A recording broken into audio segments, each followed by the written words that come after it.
Hello my friends, in today's video we will be comparing Fujifilm X-S20 and Sony A7III.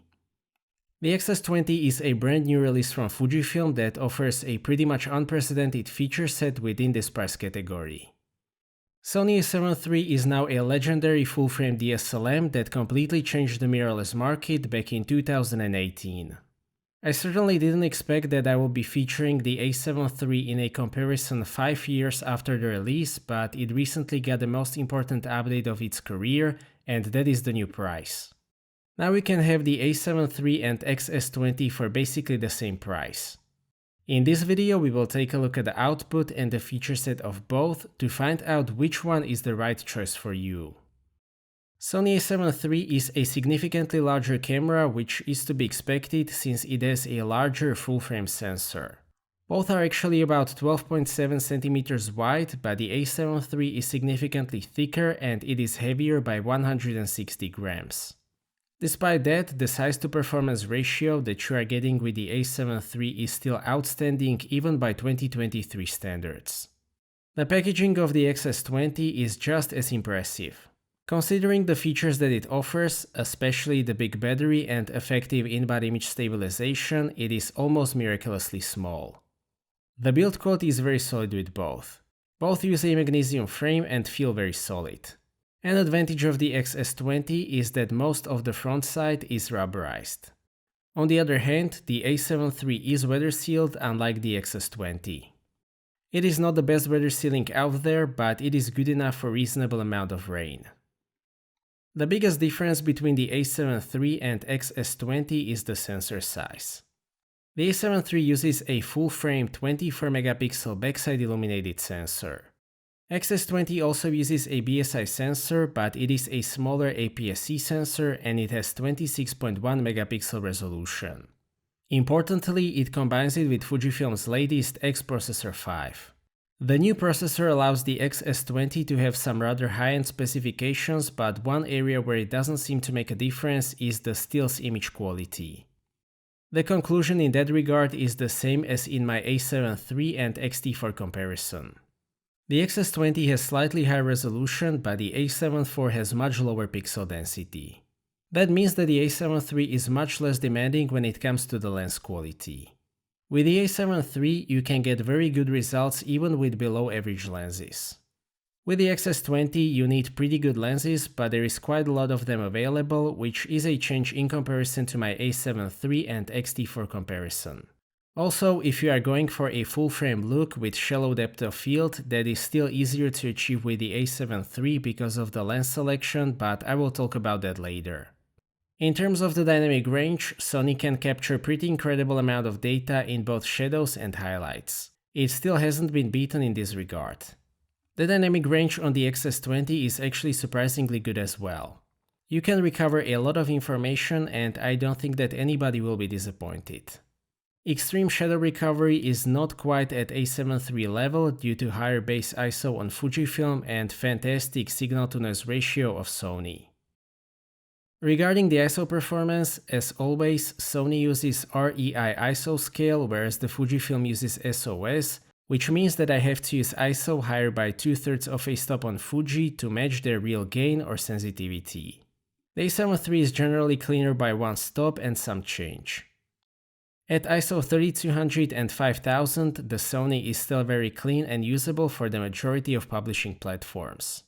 Fujifilm can probably still be used for online publishing, but the amount of noise is quite significant.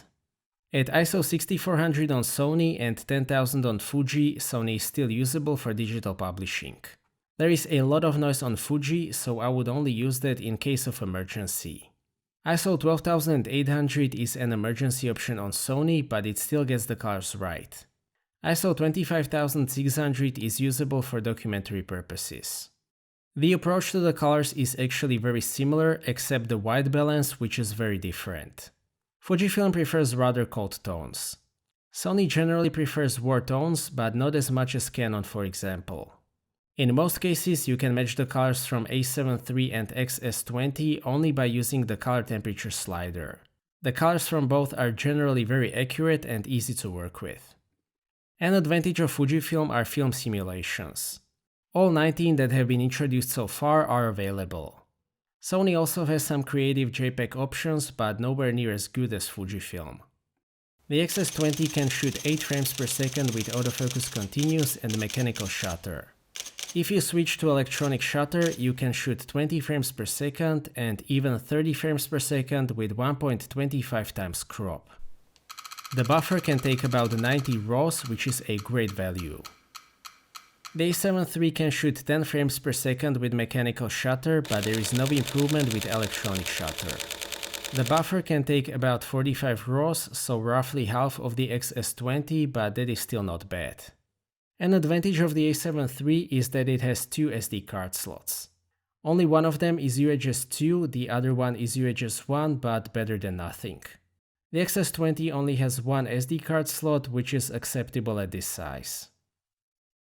Both cameras use hybrid phase detection and contrast detection autofocus systems. The autofocus on the A7 III is still very capable even by 2023 standards. Especially the single point performance is great. It is extremely fast and reliable. The subject detection is also solid, but it doesn't really have any smart features that would identify objects in the frame. It only has eye autofocus, but that works really well. It also manages very well in my tracking tests. It seems that the new processor helps the X-S20 a lot when it comes to the autofocus. Single point performance is great with excellent speed and reliability. Subject detection works on various subjects and it is pretty reliable. Eye tracking works very well and it also performed very well in my walking test. The video autofocus on the A7 III is as good as the stills autofocus. As long as you don't work against it, it will perform very well. Single point performance is pretty much as good as it gets. Subject detection is also solid as long as there is enough contrast in the scene. It only has face tracking in video, but that is actually good enough. That is the only smart video autofocus feature. Touch tracking is available through a very cumbersome central lock-on function that you will probably never use. Fujifilm's autofocus on X-Processor 5 cameras with the latest firmware is a huge improvement. Now I can say that it will work in the majority of practical real-world situations. The transitions when focusing from minimal distance to infinity are still not 100% smooth though. You will still see that infamous pause during the transition in some situations. Having said that, it actually works perfectly in a lot of difficult situations such as this one. Face tracking in video is great, pretty much as good as with the latest Sony cameras. Unfortunately, touch tracking is still not available at all. You can only choose between single point focusing and wide area. The video specs may be one of the most important deciding factors. Sony A7 III can shoot 4K video fully downsampled from 6K in 24 and 25p. That was a big breakthrough for full-frame cameras back in 2018. 30p comes with a small crop, 4K 60p is not available. The amount of detail is still excellent even by 2023 standards. Both can shoot very detailed 4K, there is very little difference in that regard. The A7 III has a low-pass filter which makes the video look just a little bit less digital, which I personally don't mind. The A7 III can only shoot 4K in 8-bit 420, which is quite underwhelming in 2023. If you need footage that is suitable for color grading, you can still get some flexibility with Picture Profile 8 and Cine 4 Gamma. If you want to shoot log or do heavy color grading, the A7 III is not for you. On the other hand, if you want very nice video straight out of the camera that you will not color grade, the A7 III can definitely do that. The X-S20 is pretty much the opposite of the A7 III when it comes to the video specs. The main highlight is OpenGate 6.2K that it can shoot up to 30p in 10-bit 422 all intra at 360 megabits per second. That is unprecedented in this price and size category. It can also shoot fully downsampled 4K 10-bit 422 all intra up to 30p with no crop and up to 60p with 1.18 times crop. The amount of detail that you can get in 6.2K is great as expected. Excellent selection of codecs is accompanied by F-Log2, which is one of the best log profiles on the market. It captures a great amount of dynamic range and it is fairly easy to expose properly. 10-bit codecs provide enough information to work with the gamma curve, which gives you a lot of creative options for the post-production. When it comes to the video specs, it is a very decisive victory for the X-S20. The in-body image stabilization is also better with the X-S20. It is rated for 7 stops and it probably uses the same IBIS unit as the XH2 or XT5. And it is very effective. The highlight of this system is how effective it is at longer focal lengths. It is good enough even for static shots about 100mm equivalent. It is also more than good enough for panning and pointing the camera around. Once again, I have to say that the size to IBIS effectiveness ratio with the X-S20 is excellent. The A7 III uses IBIS rated for 5 stops. It is not as good as the latest systems, but it is still very useful for static shots, panning, and the less demanding scenes. I would say that it works well for static shots up to about 75mm. My favorite thing about the A7 III IBIS is actually the predictable behavior, which is not quite there with some more effective systems. The handling is also quite different, but this time in Sony's favor. The grip is actually quite similar. It is a lot smaller than on the A7 IV or XH2. I personally don't mind it works just fine for me and it keeps the size down, but I know that some A7 III users do mind it. Sony offers a lot more control elements. You will get 3 command dials plus exposure compensation dial and plenty of customizable buttons, including the D-pad. With the X-S20, you are actually getting 3 command dials as well. On the other hand, there are very few buttons. Noticeably, there is no D-pad. Fujifilm wants you to use joystick instead. It is actually fine once you get used to it, but it is a compromise to achieve that kind of size. Overall, I have to say that the handling is better with the A7 III as expected, but the X-S20 uses the space very well and the handling is definitely not bad overall. Probably the biggest weakness of the A7 III is the display. It is a 921,000 3-inch panel. The resolution is quite poor. The color accuracy is not great either.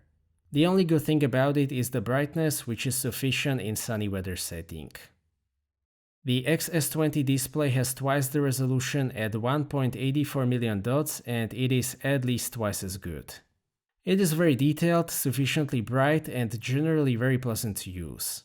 It is also a 3-inch panel, but the aspect ratio is 3:2, so the live view is a lot larger.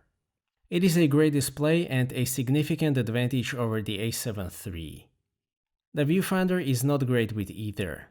Both use a 2.36 million dot panel, which is quite poor by today's standards.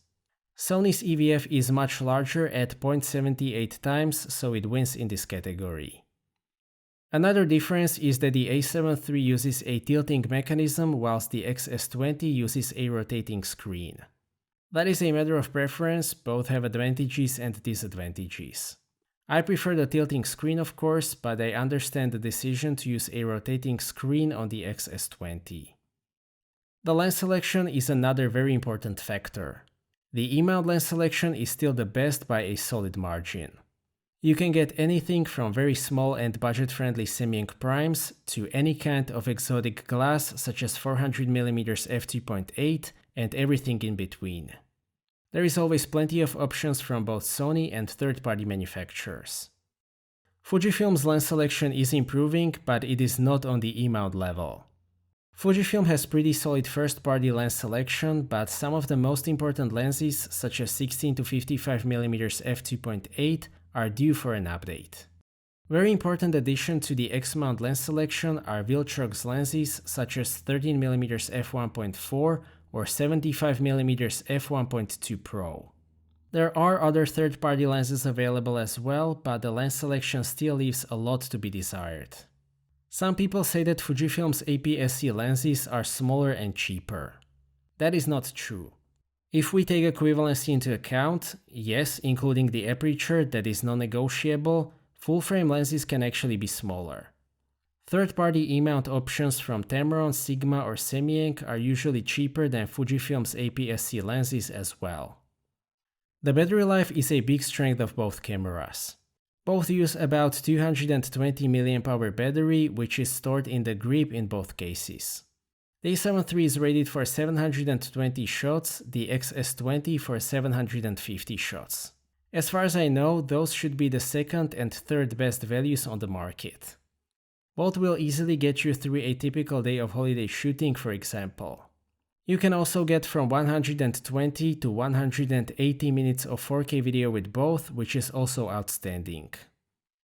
To sum up, Sony A7 III versus Fujifilm X-S20 is a pretty typical full-frame versus APS-C comparison. It is a very important pair that allows you to choose between a full-frame sensor and excellent feature set under $2,000. The main reason to get the A7 III over the X-S20 is that full-frame sensor. Just to be clear, there is nothing wrong with wanting a full-frame sensor. It is completely reasonable. Full-frame output is a real deal.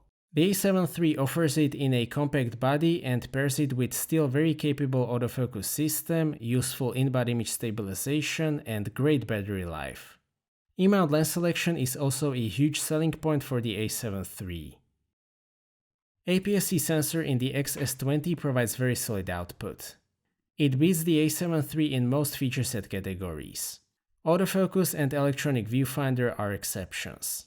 Most importantly, it offers much more advanced video capabilities, better in-body image stabilization, 2 times larger buffer, and vastly superior display. It does so whilst being significantly smaller and also cheaper at the moment. Both cameras offer plenty of upgrade options, and I would say that both E-mount and X-mount systems are safe at the moment. So these are my thoughts about the A7 III and X-S20. I hope that this will help you choose the one that is right for you. So that's it for this video, thank you for watching, I hope that you liked this video and that you have found it to be useful. Stay tuned for more videos and maybe consider subscribing if you don't want to miss my future content. I appreciate your feedback in form of thumbs up or thumbs down. If you would like to ask anything or share your opinion, please do so in the comment section, and see you next time.